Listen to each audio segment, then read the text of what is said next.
My brother was ready to give up his studies and run away with a female fugitive. When I tried to stop him, he pushed me down the stairs in a fit of anger. I ended up disabled for life. Later, he was forced to compromise. He got into college, made something of himself. But he resented me. He said I had morally hijacked his life, forced him to be ambitious, and ruined his love story. He kicked me out of our home. I died, sick and alone, on the street. Before I passed, he gave me one final warning: Nancy, in your next life, don't meddle. When I opened my eyes again, I was back in that year, the year he planned to run away with Susan. This time, I'd grant his wish. I truly wanted to see, without my financial support, how far could he go? Sis, give me 1,000 yuan. The teacher asked us to buy materials for the exam. That familiar voice. That familiar scene. I opened my eyes to see Alex, 17 years old. He stood outside the fast food restaurant where I worked, impatiently demanding money. Hurry up, I still have to study later. It's too noisy here. I can't stand this place. Wearing a crisp white shirt and sneakers, he looked like some pampered young master untouched by the real world. When I didn't respond, he frowned and stopped even calling me sis. Nancy, didn't you hear me? Give me the money. That was when I realized, I really had been reborn. Thinking about the disdain in his voice just now, I could only laugh bitterly. Our family had gone bankrupt. Our parents died early, leaving just me and Alex behind. To take care of him, I started working part-time at age 12 while still going to school. Formal establishments wouldn't hire underage workers, so I had to beg owners of dingy roadside eateries to let me work, no matter how dirty the tasks or how little the pay. Even so, I managed to raise Alex, stumbling through life together. Fortunately, he did well in school, always at the top of his class. When I realized my income was only enough to support one college student, I agonized over the decision but still gave the opportunity to him. But Alex never appreciated me. He treated all my sacrifices as if they were his birthright. During his final year of high school, his spending became increasingly extravagant. He would ask for 1,000 or 2,000 yuan at a time, always using the excuse of buying study materials. Later, I discovered the truth. He hadn't bought anything for school. He had fallen in love with a girl named Susan, a so-called fugitive. She called herself that because she used to brag about it in public. She had once been a delinquent biker girl and killed an old man in a hit-and-run. Her big brother, from the streets, went to prison in her place. So, she wore the label fugitive like a badge of honor. Alex once lied that he was staying at a classmate's house, but in fact, Susan had taken him to a cybercafe to play games all night. He lied about needing money for books and tutoring fees, when in reality, he used it to take Susan shopping for handbags and jewelry. He started skipping classes, smoking, drinking, and making out with Susan openly in the streets. To please her, he spent every cent I had scraped together with my wrecked health. Later, just because Susan said to him one night, "Alex, birds and fish walk different paths. You belong to the sky, I'm trapped in the sea. Once you get into college, let's break up." He couldn't bear to part with her. So he gave up his college plans and wanted to take Susan with him to the Bay Area to find work. In my past life, upon discovering this, I did everything I could to stop him. But he was too blinded by love. During our argument, he pushed me down the stairs. I became permanently disabled. Someone filmed the whole incident and uploaded it online. Under public pressure, he stayed, took the exams, and broke up with Susan. But in reality, he just abandoned me at home. He spent the savings I had scraped together, along with the 300,000 yuan donation I got online because of my disability. For years, he dressed to the nines and spent money given by sympathetic strangers, while treating me with increasing coldness. Later, I heard Susan married someone else not long after. And Alex went to a prestigious university, climbed the ranks, and became successful. But he never acknowledged me as his sister again. He hated me for forcing him to study, for controlling his life, and for tearing him from his love. When I was terminally ill, he even kicked me out of the house. I died alone in the snow on a busy street. Before I died, I saw Alex stepping out of his luxury car and stopping beside me. Reflected in his polished leather shoes was my gaunt, hollowed face. "Brother, please, help me. Have you really abandoned your sister?" I grabbed his pant leg, begging him to take me to the hospital. All I got in return was a sneer. "Sister? You, a crippled nobody, dare call yourself my sister? Nancy, you deserve to die in this life. Next time, stay out of my business. Don't try to control my life. Deserve to die." Those words echoed in my ears. Even now, the pain of my final moments felt fresh. When I returned to myself, the 17-year-old Alex before me had already begun to overlap with the cold, heartless man from my past life. I hated how blind I had been, how my love for family had made me delusional. The brother I raised with blood and tears was nothing but an ungrateful wolf. Just then, Alex stepped into the grimy little diner where I worked. "Nancy, what are you stalling for? Hurry up and transfer the money." Impatient, he grabbed my phone, unlocked my WeChat, and sent 1,000 yuan to his own account. After that, he looked at me coldly and said, "I'm going to a classmate's house to study tonight. Don't call me if there's nothing important." Study? He probably just took the money and was off to mess around with Susan again. I didn't expose his poor lie. Instead, I pretended to care. "All right, little brother, go on then. If it gets too late, no need to come back, just stay at your classmate's place. And that 1,000 yuan, spend it wisely. Once it's gone, there won't be any more." Alex clearly heard me, but responded with nothing more than an indifferent glance. He turned and walked off, leaving me with the cold, proud silhouette of his back. Clearly, my words meant nothing to him. He didn't know, this 1,000 yuan would be the last time I ever fed his greed. In this life, I would do exactly as he wished. I wouldn't interfere with any of his choices. I would bless his love with Susan. More than that, I wanted to see just how far he could go without me to support him. As soon as Alex left with the money, I turned to my boss. "Boss, I want to quit." He looked shocked. He had always known about my situation with Alex, and how much I cherished this hard-earned job. But I told him, "Yes, boss. I'm done working. I'm going back to school." I wasn't going to ruin my life for Alex again. The boss understood. He not only settled my remaining wages but also gave me an extra 2,000 yuan. "You're still so young, working so hard to support your brother. It's not easy. Take this as a bonus." See? Even a stranger could understand how hard it was for me to earn money. But my own blood brother only saw me as an ATM. I was only 2 years older than Alex. Just 2. That night, Alex came home very late. The moment he saw the empty dinner table, his face darkened. He threw down his backpack in frustration and snapped coldly, "Why didn't you cook? I've been at school all day, and now there's not even a meal? Nancy, wow, you promised Mom and Dad you'd take care of me, and this is how you do it." When our parents died, Alex was already 10 years old. He had memories. But he only remembered how our parents took my hand and told me to look after him. He conveniently forgot that they also told him to study hard, to help his sister with housework, and to protect her. But selfish as he was, he hadn't done a single thing. I pretended to be troubled and said, "You transferred all the money from my bank account. How could I still have money to buy groceries? It's not that I don't want to cook, it's just, we're out of rice." Alex's expression turned pitch black. He was completely choked. In the past, I would rather starve than let him go hungry. But this time was different. Starting today, I would no longer carry him through poverty.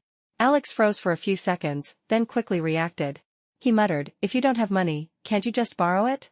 There are tons of loan apps now. The money comes through fast." I nearly laughed from sheer disbelief. He actually wanted me to take out a loan, for him? I replied mockingly, "Borrow? And then what? How would I pay it back?" "Alex, if it's so easy like you say, why don't you take out a loan yourself?" He couldn't argue with that, so he kept falling back on his studies.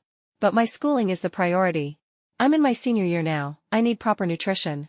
Otherwise, how can I even make it through class?" I almost laughed outright. I didn't feel like listening to his nonsense anymore, so I exposed him directly. "Alex, I called your teacher. He said there was no mention of buying any materials.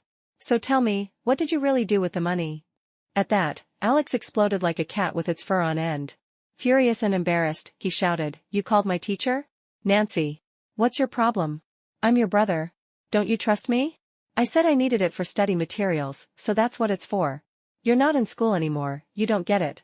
Can't you stop meddling in my life?" I looked at him calmly. I was just asking. From now on, you can do whatever you want. I won't interfere anymore." My tone carried a deeper meaning, but to Alex, it sounded like I was giving in. He visibly relaxed and said, almost cheerfully, "Now you're talking, sis. Just don't call my teachers again asking about stuff. It's so embarrassing." Embarrassing? Yeah, he always dressed sharp, spent lavishly, and cared so much about appearances in front of his classmates. But he conveniently forgot, all that dignity and pride he wore was bought with my dropout, my labor, and my sleepless nights, every single cent earned by me. Just then, Alex took a phone call. His voice immediately softened several degrees. I knew it was Susan. She was asking him out. Alex quickly tidied up and was about to leave again. Before walking out, he casually reminded me, "My classmate's taking me out to eat. Sis, go figure out a way to borrow some money, or what am I supposed to spend tomorrow?" In the past, whenever he went out at night, I'd always ask questions. Now, I couldn't care less. I hoped he'd never come back. Besides, if I remembered right, tonight, he really wasn't coming back. I could never forget this day from my past life. That night, I got off work late and saw Alex walk into a smoky internet cafe. I followed him in disbelief, only to find him blending in, smoking like a 30-year veteran, nothing like a senior in high school. Susan wore an off-shoulder princess dress, the butterfly tattoo on her shoulder barely hidden. She sat close beside Alex, her gestures intimate. Every now and then, she leaned close, whispering something in his ear, making him blush like a love-struck fool. As I stood there stunned, unsure whether I should drag him home, a group of thugs suddenly stormed into the cafe. The leader shouted that Alex had stolen his girlfriend. Turned out, Susan hadn't cut ties with her ex when she started pursuing Alex. Without saying a word, they started beating him.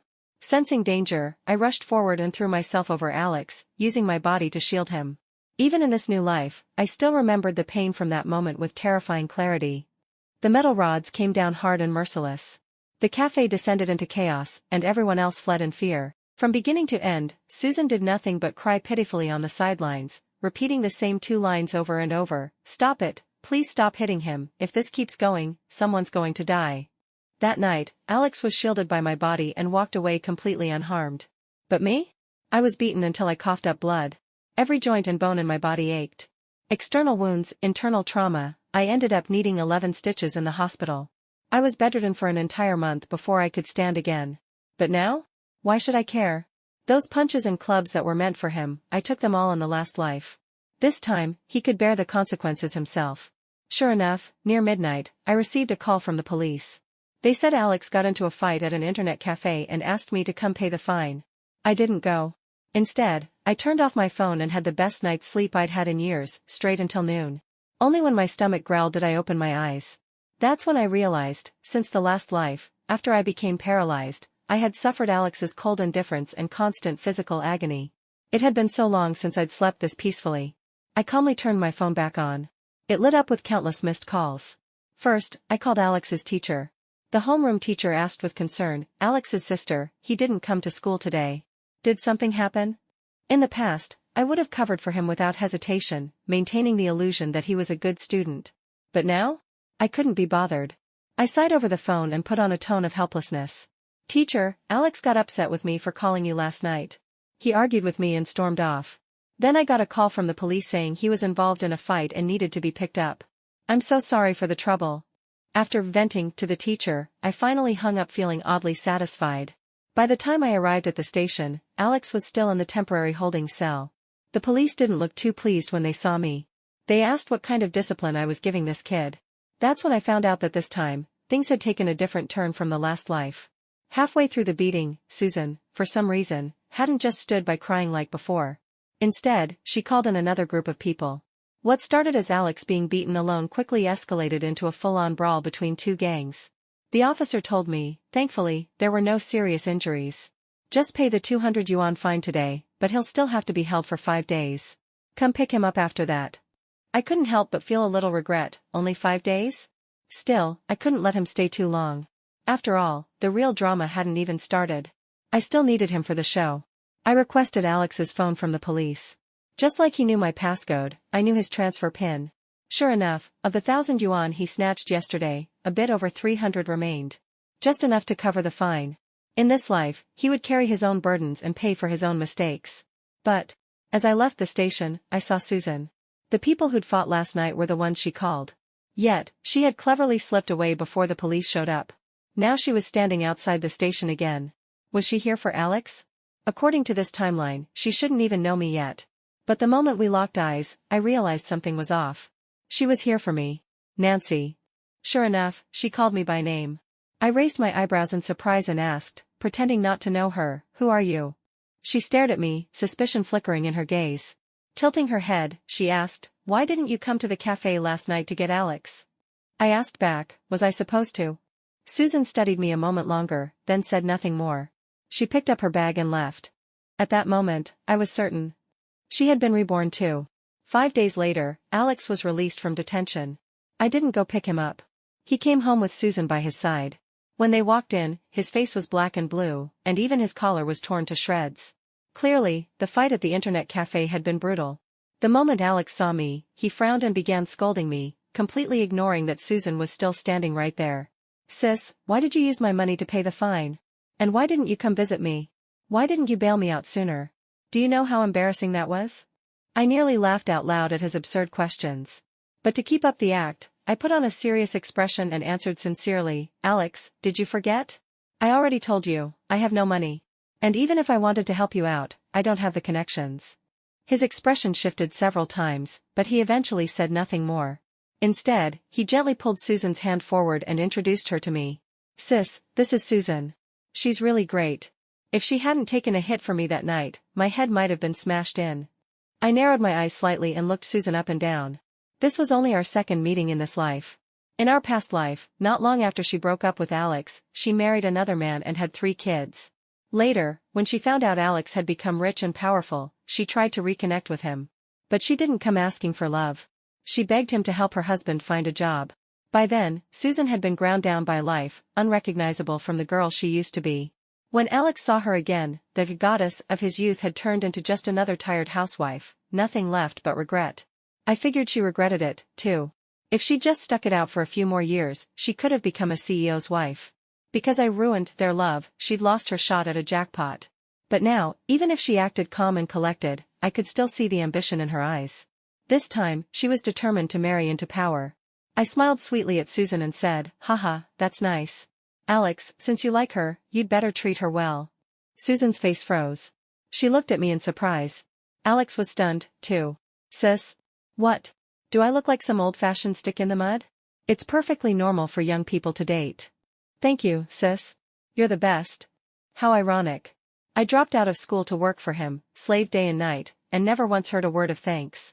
But now? Just because I agreed to let him date Susan, I was suddenly the good sister? Very well then. Let's see where they end up, without me standing in their way. I couldn't be bothered dealing with them, so I used work as an excuse and left. After all, I had something more important to do today. Following the memories from my past life, I arrived at West City Park. I walked along the winding path and stopped at a secluded lakeside spot. I sat down on a bench near the water.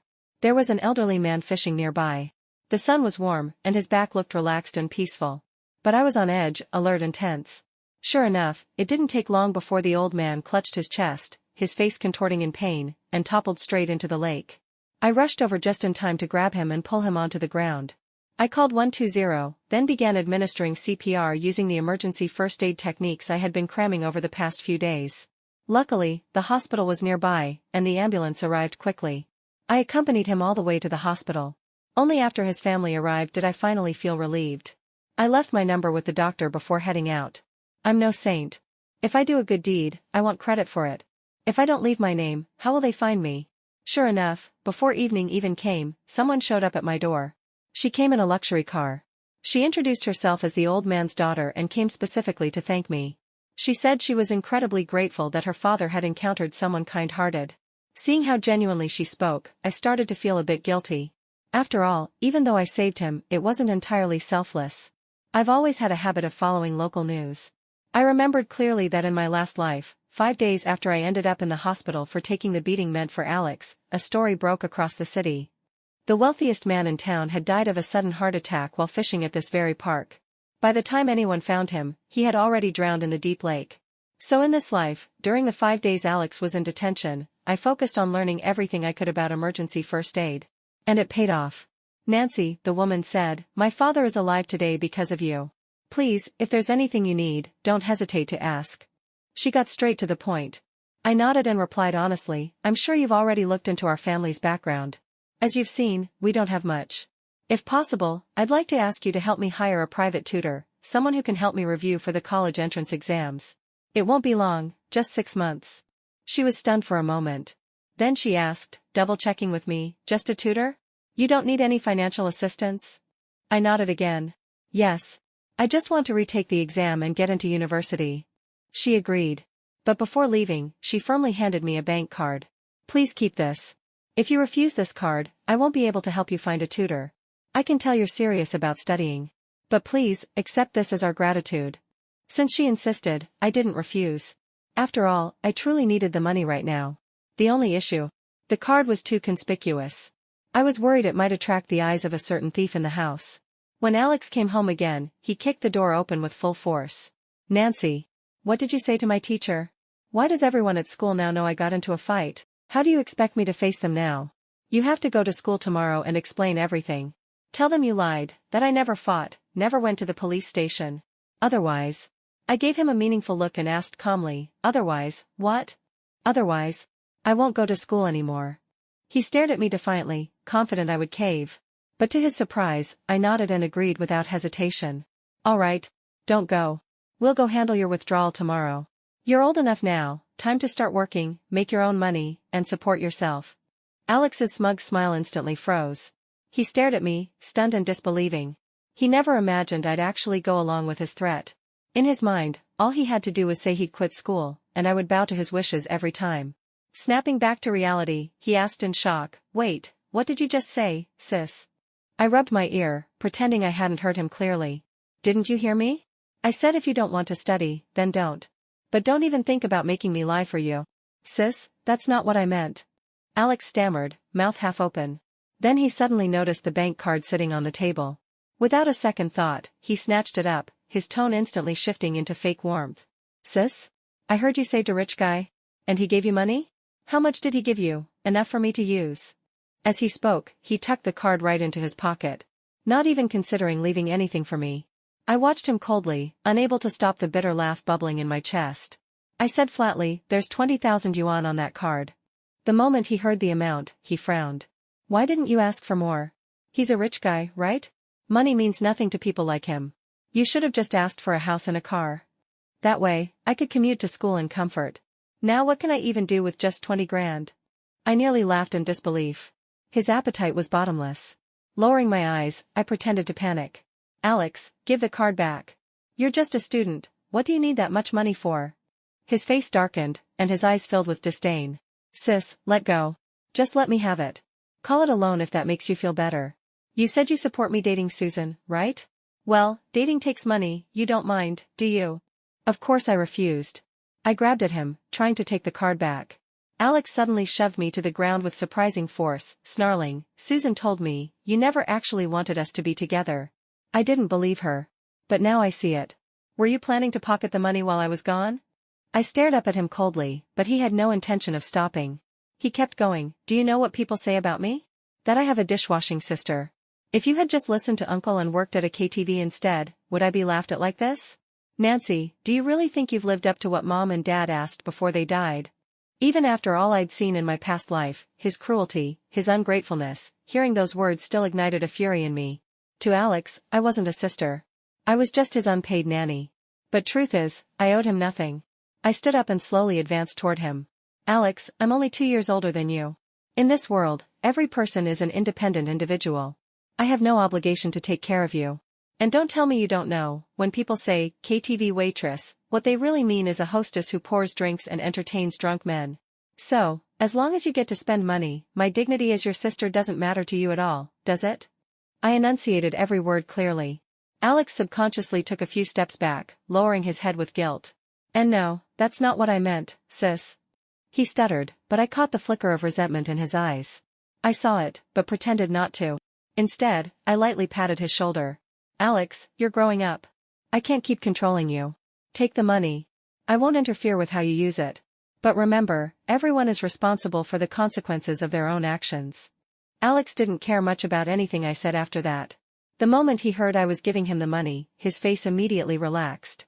Coolly, he said, sis, once I make it big, I'll definitely repay you with the utmost filial piety. Outwardly, I looked touched. Inwardly, I scoffed. Repay me? Filial? In my last life, once he became CEO of a publicly listed company, he repaid me so thoroughly, it nearly killed me. But this 20,000 yuan was bait from the very beginning. Meant to feed a hungry dog. Alex?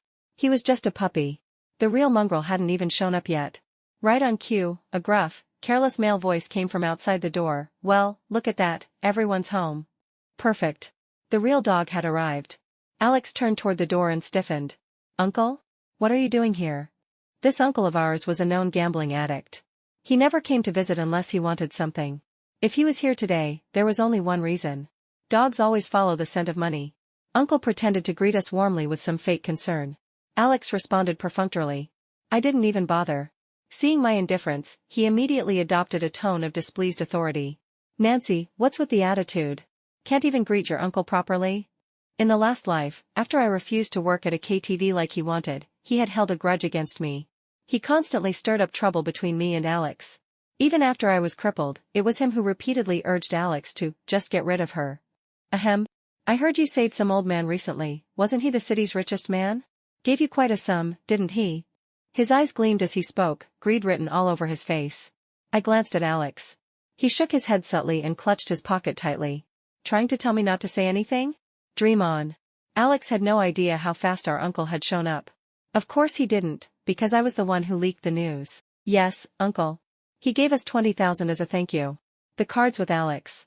Uncle immediately put on a concerned, elder-like tone. Nancy, how could you? 20,000 yuan and you handed it to a child? Good thing I showed up today, I'll hold on to it for you. Alex hesitated. It was clear he didn't want to give it up. But facing our tall, broad uncle, he wasn't exactly in a position to act tough. What? Don't trust your own uncle? Uncle's expression darkened, brow furrowed deep. But surprisingly, Alex grew a spine this time. Uncle. My sister gave me that money. I'm not a child anymore, I can handle it. Uncle saw he wasn't giving in and went straight for the grab.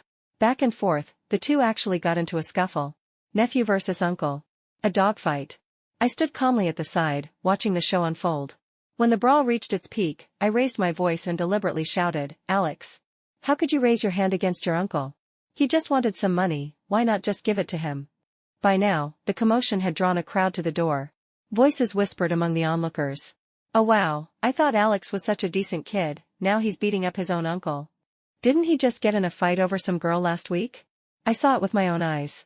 If you ask me, that uncle isn't any better. Nancy and her brother are orphans, and he still comes to steal their money? What a beast. Truly, when people lose their shame, they become invincible. But Alex's skin wasn't as thick as uncle's. In the end, the card landed in our uncle's hands. I openly told him the pin. I knew it wouldn't take him more than a week to gamble it all away. But that was fine. That 20,000 had served its purpose, completely destroying the relationship between Alex and our uncle. As for Alex, after being robbed of the 20,000, he stormed out in a fury and ran straight to Susan. I didn't stop him. Let him go. Peace at last. They had no idea. The so-called thank you gift from the rich man's daughter? It wasn't 20,000. It was 2 million. I had already transferred the full amount to another account the moment I got it. I only left 20,000 behind as bait. In truth, I still had 1.98 million in hand. Ever since I stopped caring about Alex, I felt lighter, freer, more fulfilled. My days were spent either in class or on my way to the library. Over the past month, Alex's teachers had called me multiple times. They said he hadn't been attending classes, cutting school, leaving early, and hoped I could persuade him to focus. I responded politely but didn't try to talk to him. He chose this path. I would no longer take responsibility for him. One day, just as I was about to head to tutoring, Alex showed up out of the blue with Susan. And dropped a bombshell. Sis. Susan's pregnant. I'm going to marry her. The shock nearly made me drop my bag. Pregnant? I stared suspiciously at Susan's belly. Alex immediately whipped out a report to show me. Sure enough, she really was pregnant? Good. Lock it in. I gave them a polite smile. All right, if you want to get married, then get married. Alex turned smugly to Susan, lifting his chin in pride. See, I told you. I knew my sister would agree. Susan, however, looked at me with a complicated expression. Sister, you really don't object? Don't you think? I might be ruining Alex's future. Of course I knew what was behind her words. She was reborn too. Not so easy to fool. If I acted too differently from the last life, she'd grow suspicious. But I wasn't worried. I said sincerely, Susan, what kind of talk is that? I can clearly see that Alex truly likes you. If he's willing to take responsibility, why would I oppose it? In my opinion, Alex might as well quit school. Before I could finish, Susan cut me off without hesitation. No. Alex must stay in school. I sighed, pretending to be troubled. Susan, it's not that I don't want him to go to school. But you know our family situation. We're poor. If you two get married, that's another expense. And now, there's a child on the way. I really can't afford it. It's all my fault for being so useless. Susan's expression changed instantly. No. He has to stay in school, she said firmly. Then she bit her lip, as if making a decision. I have money. I can help you raise this baby, together.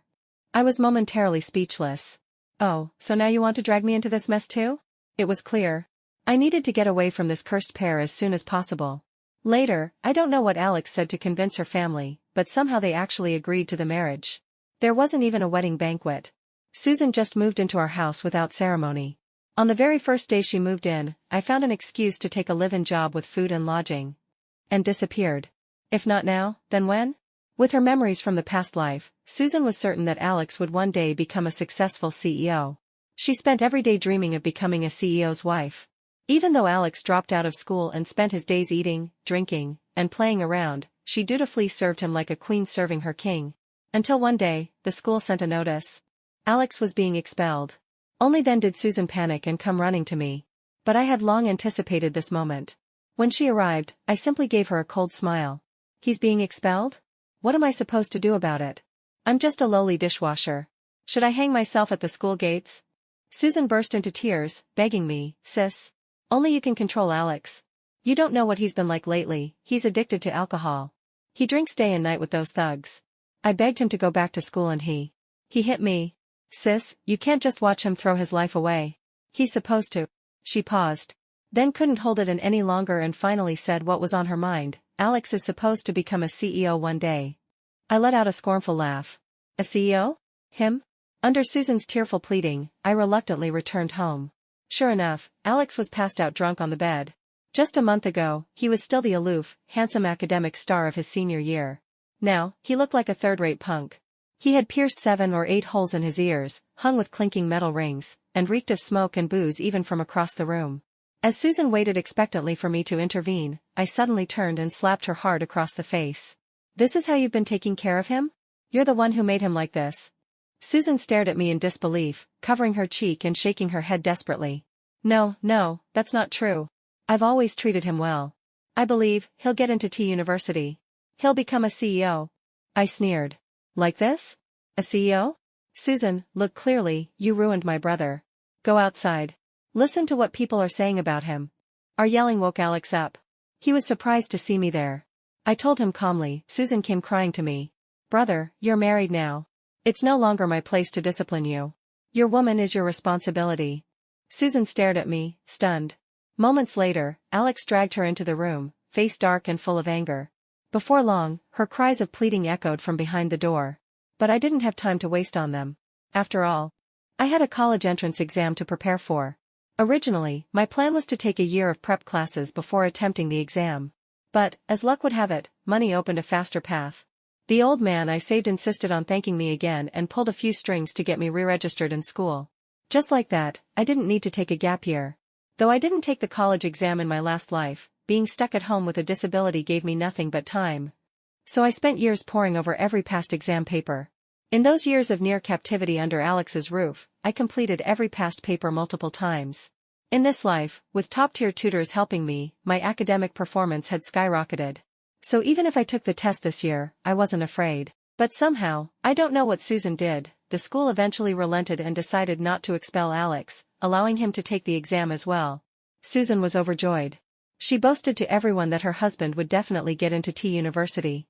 Time flew by. In the blink of an eye, results day arrived. As expected, Alex didn't even score high enough for a community college.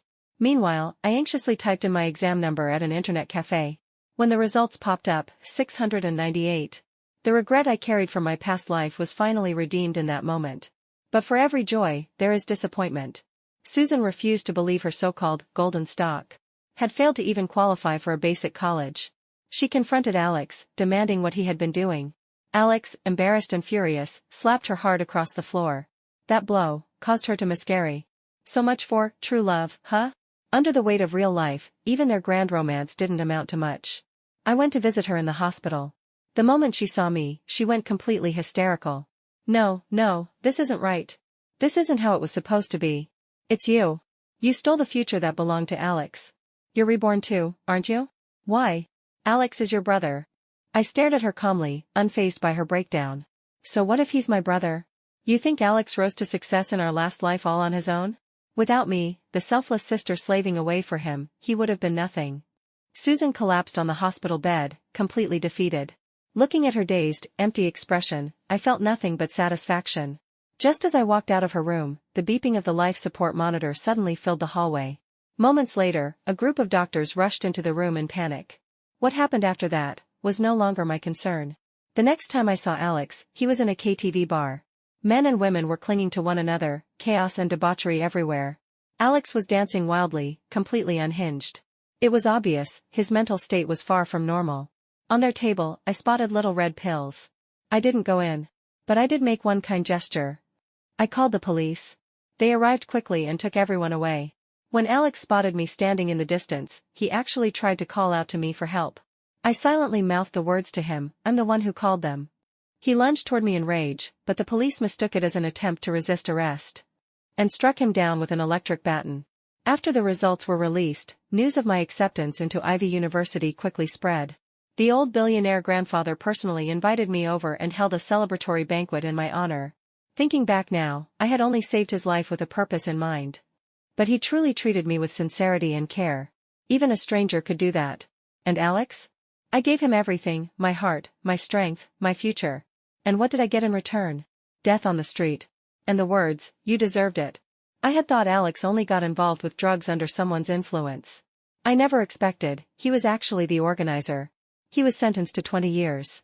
Before starting university, I went to see him one last time. His head had been shaved, and his face was covered in scruffy stubble. He looked haggard and worn down. When he saw me, his eyes turned red. His choked voice came through the glass partition. "Sis. I was wrong. I'm sorry. I should have listened to you. I'm so sorry." But despite the apology, his eyes held no remorse. I saw right through him. "Alex," I said, "do you still think I'll help you get out?" His eyes turned cold and sharp. "One word at a time," he said. "Nancy, you know the old billionaire, right? Go beg him. You saved him, he'll help you. You have to ask him." I gave a soft, mocking laugh. "Alex, give up. Have you forgotten? The one who put you in here was me. Why would I save you?" His face darkened, and for a moment, there was even a flash of murderous rage in his eyes. But what could he do to me now? Nothing. All he had left was helpless, impotent fury. Calmly, I told him, "Susan died from hemorrhaging. Her parents are saying you're a murderer. They won't let this go." And I wasn't lying. Susan's parents planned to press charges, rape and intentional bodily harm. They weren't decent people to begin with. If nothing unexpected happened, Alex would be convicted of multiple crimes. In this life, he'd finally land himself a state-sponsored iron rice bowl in prison. After that, I cut off all contact with my remaining relatives. I never asked about Alex again. After graduating from university, I used the 2 million yuan that the billionaire's daughter had given me as my startup capital. I started my own company. In its first year, it turned a profit. In the second year, the business grew rapidly. Revenue tripled, netting over 30 million. The next time I heard about Alex, he had committed suicide in prison. Word was, he suffered a mental breakdown shortly after being incarcerated. He wandered around all day, talking nonsense. He kept mumbling that he should have been the one accepted to T University. That he was supposed to rise to the top. Before his death, he even wrote me a letter. It contained only 5 words, "Sister, I'm sorry." He was apologizing to the me from the past life. I took one look at the letter, then tore it to shreds and tossed it into the trash. But sadly for him, the Nancy from that past life had already died, cold and alone, in a snow-covered street. I'm no longer that person. All that came before was as dead as yesterday. And everything ahead belongs to the rebirth that is now mine.